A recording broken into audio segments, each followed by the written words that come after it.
دین اسلام کی تبلیغ کر رہی تھی، یعنی اپنی بات چیت، اپنے اخلاق، اپنی تعلیمات کے ذریعے لوگوں کو اسلام کے حوالے سے انفارم کر رہی تھی، اور دوسری طرف امجد خان اپنی ٹریننگ مکمل کر رہے تھے۔ لیکن پھر ان کے پہلے بچے احمد اور خاص کر کے دوسرے بچے مریم کے پیدا ہونے کے بعد ان دونوں کے درمیان مسئلے مسائل پیدا ہونا شروع ہو گئے، کیونکہ امجد خان کے اکارڈنگ عافیہ صدیقی دوسری چیزوں پر اتنی زیادہ فوکس تھیں کہ وہ اپنے بچوں پر اتنی توجہ نہیں دے پا رہی تھی، اور اس وجہ سے ان دونوں کے درمیان کافی بحث ہوتی تھی۔ اور ایک بار تو امجد خان نے عافیہ صدیقی کو کھینچ کر بوتل بھی مار دی تھی، جس کی وجہ سے انہیں ٹانکے آئے تھے۔ جی ہاں، انہیں ٹانکے آئے تھے۔ بہرحال 2001 میں عافیہ صدیقی کی پی ایچ ڈی کمپلیٹ ہوئی، جس کے بعد انہوں نے اپنے کیریئر کو بریک دے کر زیادہ سے زیادہ ٹائم اپنے بچوں کے ساتھ بتانا شروع کر دیا، اور ان کی سسٹر فوزیہ صدیقی کے مطابق اس دوران عافیہ صدیقی کافی زیادہ خوش تھی۔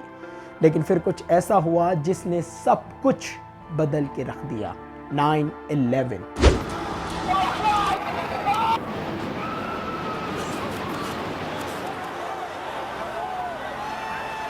کیونکہ اس کے بعد امریکہ میں رہنے والے مسلمانوں کو، خاص کر کے اگر کوئی داڑھی والا مرد ہوتا، کوئی حجاب والی عورت ہوتی، تو اسے بری نظروں سے دیکھا جانے لگا۔ ہر وہ شخص جو اسلام کو لے کر ایکسپریسو تھا، اسے ایکسٹریمسٹ یا ٹیررسٹ سمجھا جانے لگا۔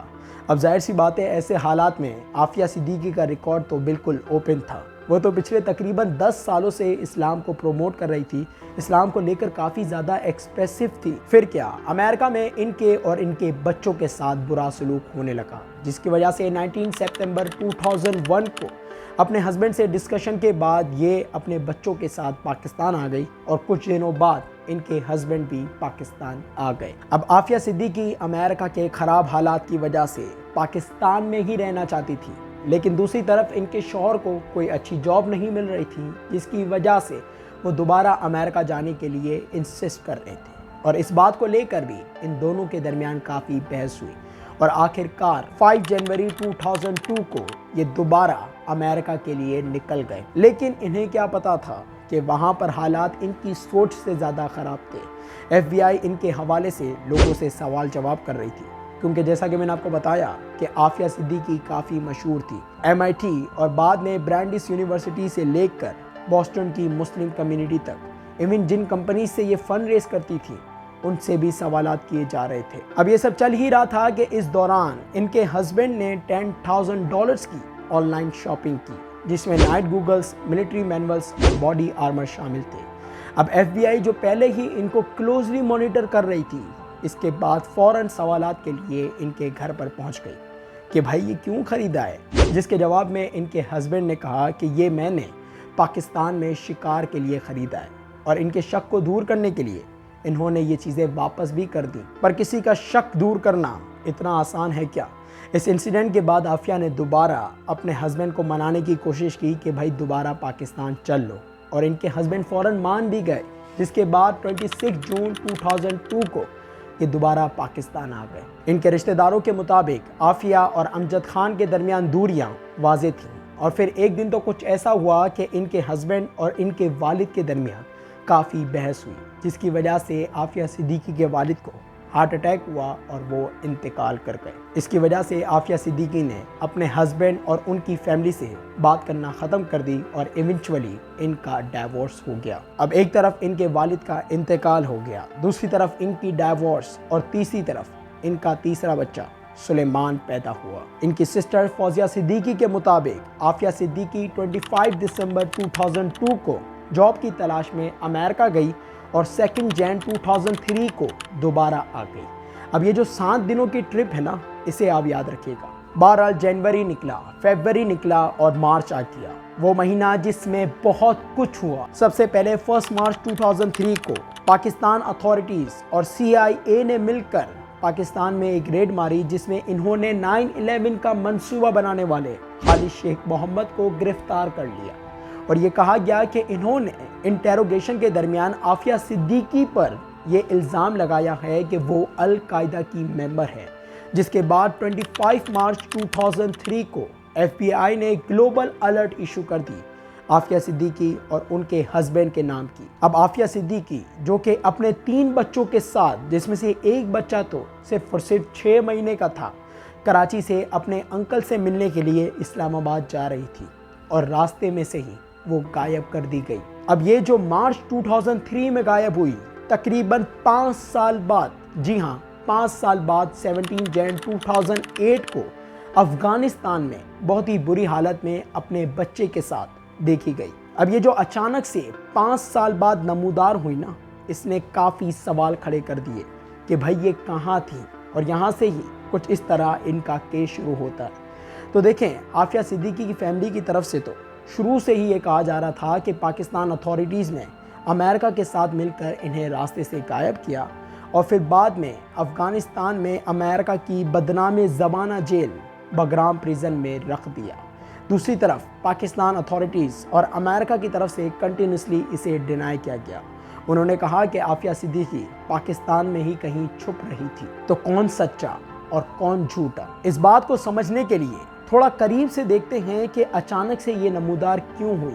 تو دیکھیں، 6 جن 2008 کو ان کے ملنے سے تقریباً 11 دن پہلے برٹش جرنلسٹ ایوان رڈلے نے پاکستان کے former prime minister Imran Khan کے ساتھ پاکستان میں ایک بڑی پریس کانفرنس کی، جس میں انہوں نے یہ کہا کہ امریکہ کے بگرام پریزن میں کمرہ نمبر 650 میں ایک عورت ہے جس پر کافی زیادہ تشدد کیا جا رہا ہے۔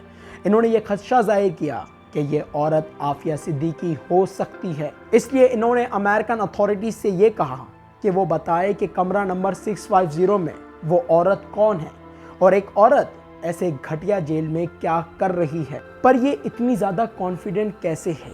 یہ پورے بگرام جیل کو چھوڑ کر 650 پر اتنی زیادہ فوکس کیوں ہے؟ کس نے انہیں بتایا ہے کہ اس روم نمبر میں ایک عورت ہے؟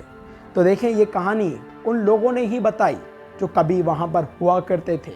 جی ہاں، ہوا کچھ یوں کہ 2005 میں 4 قیدی بگرام جیل سے بھاگ گئے، اور بھاگنے کے بعد انہوں نے اپنے بیان میں یہ کہا کہ انہوں نے کمرہ نمبر 650 سے ایک عورت کے چلانے کی آواز سنی ہے، اور وہ عورت ایک پاکستانی ہے۔ اس کے علاوہ ایک اور قیدی اسی سال امریکہ کی قید سے رہا ہوا، معظم بیگ، جس نے بعد میں جا کر ایک بک لکھی، اینیمی کمبیٹنٹ۔ اس بک میں ان کے ساتھ جو سلوک ہوا، انہوں نے جو کچھ وہاں پر دیکھا، وہ سب بیان کر دیا۔ اب انہوں نے بھی اپنی بک میں ایک عورت کی بات کی جو کہ اردو بولتی تھی، کمرہ نمبر 650 میں تھی، اور اس پر کافی ظلم ہو رہا تھا۔ یعنی تقریباً 5 قیدیوں نے، جو کہ عافیہ کو جانتے بھی نہیں تھے، عافیہ سے کوئی ان کا تعلق نہیں تھا، سب نے کہا کہ کمرہ نمبر 650 میں ایک عورت تھی جو کہ عافیہ صدیقی ہو سکتی ہے۔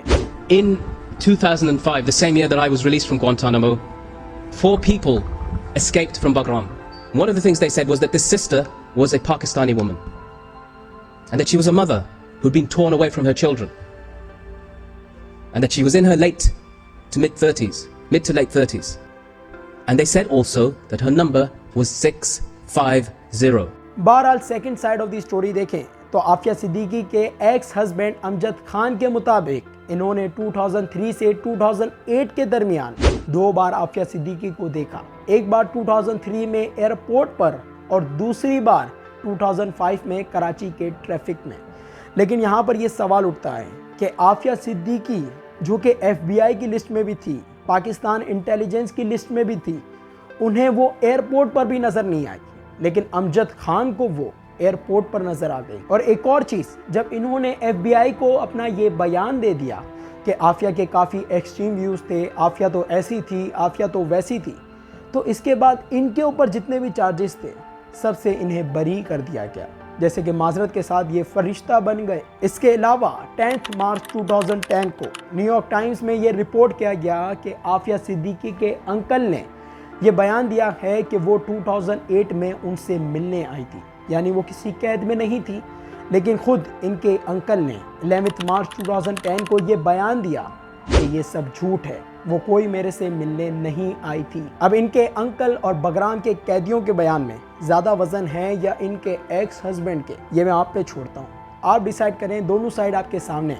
کہ کون سچ بول رہا ہے اور کون جھوٹ۔ امید کرتا ہوں کہ یہاں تک شروع سے لے کر میں نے جو باتیں کی ہیں وہ آپ کو صحیح سے سمجھ میں آ گئی ہوں گی۔ اگر کچھ بھی کنفیوژن ہو تو میں کہوں گا کہ اس پارٹ کو دوبارہ دیکھ لیں، تاکہ آگے آنے والا جو پارٹ ہے اس میں جو باتیں ہوں گی وہ آپ کو صحیح سے سمجھ میں آ سکے۔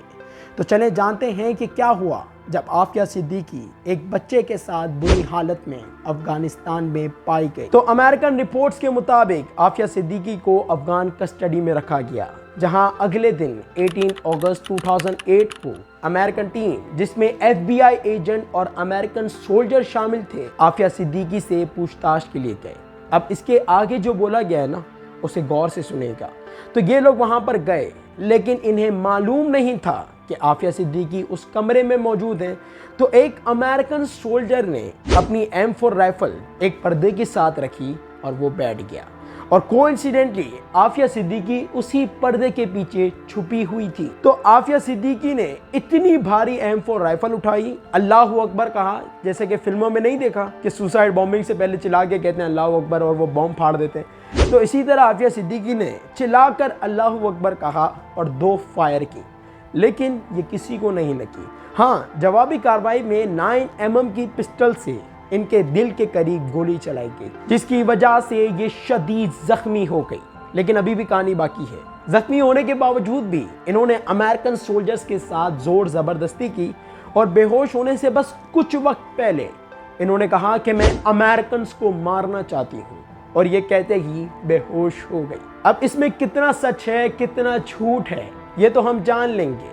یہ دیکھنے والی بات ہے کہ یہ جو بھی ہوا ہے وہ افغانستان کی سرزمین پہ ہوا ہے، لیکن پھر بھی 4 اگست 2008 کو انہیں FBI کے جیٹ میں بٹھا کر نیو یارک روانہ کر دیا گیا، جہاں 6 اگست 2008 کو منہٹن کورٹ نیو یارک میں ان کے کیس کی کارروائی شروع کی گئی۔ ان پر 2 چارجز لگائے گئے، ایک امریکن سولجرز کو مارنے کی کوشش کے لیے اور دوسرا ان پر اسالٹ، ان پر حملہ کرنے کے لیے۔ US انٹیلیجنس کی طرف سے کہا گیا کہ عافیہ صدیقی کے کم سے کم 14 ہائی لیول القاعدہ ممبر میں سے 2 سے تعلقات ہیں۔ امریکن گورنمنٹ کی طرف سے یہ اسٹیٹمنٹ ایشو کی گئی کہ عافیہ صدیقی نے ماجد خان، جن کے اوپر یہ الزام لگایا گیا تھا کہ خالد شیخ محمد کے کہنے پر وہ امریکہ میں دھماکے کرنے والے تھے، عافیہ صدیقی نے ان کے نام پر پوسٹ آفس کھلوایا۔ اب ان ایلیگیشنز کا جواب تو میں آپ کو فوراً دے دیتا ہوں۔ یاد ہے نا، میں نے آپ کو کہا تھا کہ یہ یاد رکھیے گا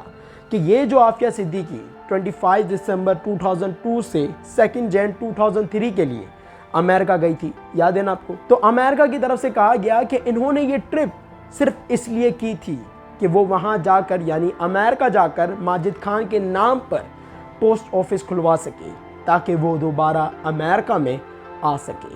اب اس حوالے سے عافیہ صدیقی کی فیملی سے بھی سوالات کیے گئے، جس کے جواب میں انہوں نے کہا کہ آپ پوسٹ آفس کھلوانے والے کے فنگر پرنٹس کو چیک کر لیں، آپ کو پتہ چل جائے گا کہ کس نے پوسٹ آفس کھلوایا ہے۔ لیکن شاید ایسا نہیں کیا گیا، جو الزام عافیہ صدیقی پر لگایا گیا اسے پروف نہیں کیا گیا۔ بہرحال اس کے علاوہ امریکن گورنمنٹ کی طرف سے یہ بھی کہا گیا کہ عافیہ صدیقی نے خالد شیخ محمد کے بھانجے، جن کا نام عبد العزیز ہے اور انہیں عمار البلوچی بھی کہا جاتا ہے، ان سے ارلی 2003 میں جب وہ امریکہ سے لوٹی تھی، ان سے انہوں نے شادی کی۔ اب اس بات کو عافیہ صدیقی فیملی ڈینائی کرتی ہے، لیکن خود عافیہ صدیقی نے ایز ویل ایز عمار البلوچی کی فیملی نے ایکسیپٹ کیا ہے کہ ہاں بھائی شادی ہوئی تھی، اور مشکل سے 2 مہینوں میں ہی ان کی ڈائیورس ہو گئی، کیونکہ خالد شیخ محمد کی گرفتاری کے بعد عمار البلوچی کو بھی اٹھا لیا گیا تھا۔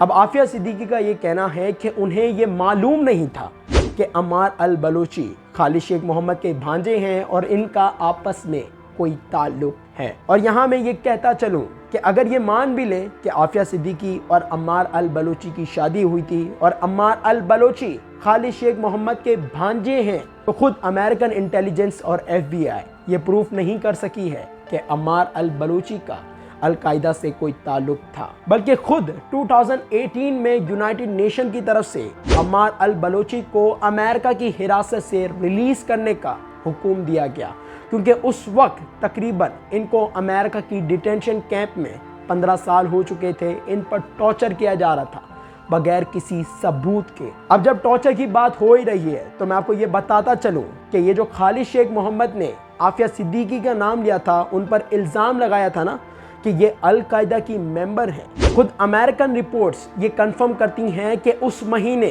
خالد شیخ محمد پر ایکسٹریم ٹارچر کیا گیا تھا۔